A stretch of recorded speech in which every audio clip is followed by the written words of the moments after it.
खबर शामिल करते हैं मंडी बहाउद्दीन से। ब्यूरो चीफ मोहम्मद रशीद भट्टी की रिपोर्ट के मुताबिक government higher secondary school Sohawa Bolani के टीचर मोहम्मद अजमल EST की रिटायरमेंट की तकरीब स्कूल गेट पर वेलकम किया गया। तलबा ने इन पर फूलों की पत्तियां निछावर करते हुए इस्तकबाल किया और तालियों की गूंज में उनको असेंबली में लाया गया। वहां पर इम्तियाज, नसरुल्लाह, न्याजी, राना सगीर और डॉक्टर महजर इकबाल और गुलाम अब्बास ने अजमल को खराज तहसीन पेश किया।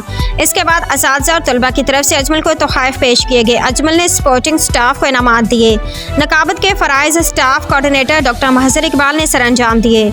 आखिर में अजमल ने अलविदाई तकरीब में अपने ख्यालात के इजहार किया और अपनी 32 साल सर्विस में से 27 साल जो उन्होंने government higher secondary school Sohawa Bolani में गुजारे उसके बारे में इजहार ख्याल किया। अजमल के एजाज़ में पुरतकल्लुफ़ दावत का इंतज़ाम किया गया और आखिर में डॉक्टर महजर इकबाल ने अजमल की खिदमात पर मुफस्सिल गुफ्तगू की और दुआ के साथ इख्तिताम किया। दुआ है कि अल्लाह ताला अजमल की खिदमात कबूल फरमाए और उनको आखिरत में इसका अजर अता करे और उनकी बकिया ज़िंदगी को हर तरह की परेशानियों तकलीफ़ों से बचाए।